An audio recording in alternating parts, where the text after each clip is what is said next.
Welcome back to Viking basketball with Coach Barret Peery. As the Vikings come home this week, Portland State will host Weber State on Thursday, Idaho State on Saturday. We remind you the Vikings this season playing up at Lewis and Clark College.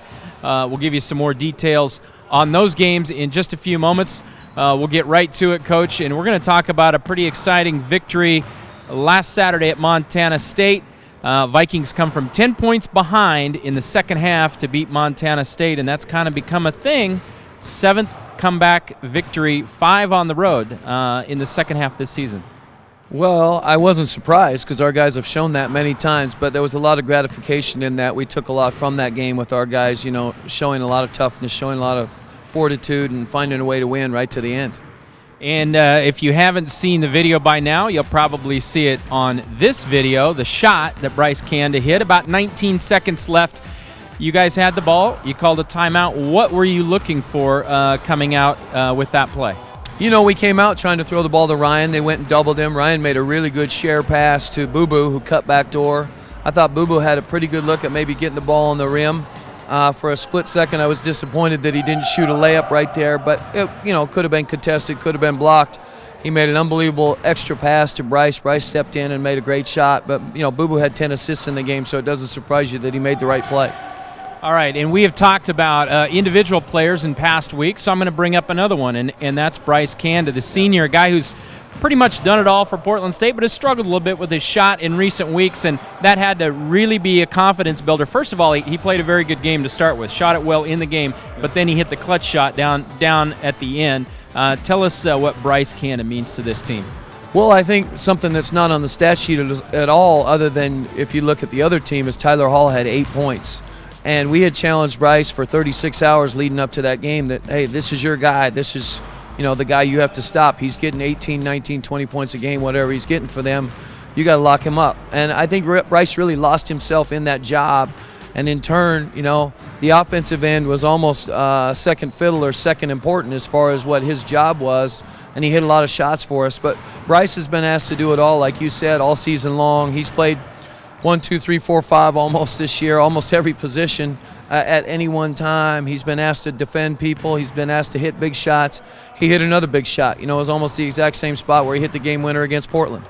And worth noting, Tyler Hall, without a doubt, one of the best players in the Big Sky, heavily scouted professionally. When Montana State was in Portland, 5 professional scouts came to that particular game, and I guarantee you, all those guys were looking at Tyler, probably a few other guys, but they were all looking at him. So really a good job, and you did a good job on him that night as well. Yeah, our guys have done a good job both nights against them, but at their place, I thought we did a great job on Saturday night of really just not letting him get any momentum, not letting him get his rhythm. We made him dribble the ball a ton. He had to dribble into tough shots. He has a great ability to lift up and shoot over people, and I thought that we were there all night long. All right, so the Vikings get the victory at Montana State. They bring that home, a little momentum as they host Weber State Thursday night. That's an 8 p.m. game at Lewis and Clark, and we're going to talk about Weber State now, a team 17-7, 10-2 in the Big Sky. They've won 7 in a row, and this team can really shoot the ball. They lead the Big Sky in every shooting category, and really a good squad. Beat the Vikings in a close game in Ogden. How's the preparation going for that? Good. Today was kind of the first day of that, but as you said, they shoot the ball extremely well. We had the ball with 20 seconds to go, down 2 at their place, had a chance to tie or win, got a couple looks at it. So we didn't play poorly there, but we didn't shoot the ball well at all. We defended their stuff pretty well. We lost a couple of their shooters at key moments, and so we were in a dogfight all night long. Our guys fought really hard there, but I expect us to have a really tough battle on Thursday night. Weber, give them a lot of credit, like you said, on a 7-game winning streak. They run their stuff. They know who they are. The big Braxton kids may be playing as well as anybody. Even with Harding leading the league in scoring, Braxton has really found himself in the post scoring the ball. Well, you stole my next question. Jarek Harding leading the Big Sky in scoring. Zach Braxton, the big fella, he was a Big Sky Player of the Week this past week. And Ryan Richardson in the past, he's been a bit of a Viking killer. So you got a lot of talented guys. They don't go real deep, but the guys that play are extremely talented. And how do you get to all those guys and get the pressure on them like maybe you did against the Tyler Hall? We really have to ball pressure. We really have to run people off the line and push them into twos. And then, like, you know, we talked about with Braxton, we can't give him easy looks around the basket. He does just as much damage on the offensive glass for them. They don't send a ton of guys to the glass, but they send him, and he wins a lot of battles against 2 and 3 and 4 guys night after night in this league. Harding is just, you know, a special entity. He's really scoring the ball. He gets to the paint. He's in transition. He shoots the ball in the half court in transition. He's fast. He's skilled. He's done a great job. All right, we'll move on to Saturday's game. That's a 1 o'clock tip-off against Idaho State, and the Bengals right ahead of the Vikings, 1 game ahead of them, 6-6 in the Big Sky. Idaho State getting a big win last week, and they're one of those teams along with Portland State, all bunched up in the middle of the conference standings. Last time Portland State played Idaho State in Pocatello, Vikings, a comeback victory, and that had to be a little bit satisfying, beating your one of your mentors, Bill Evans. But how does that Idaho State game shape up for Saturday? Well, we came out of that game, like you said, with a tough-fought, win, very similar to the Montana State game. Felt very similar.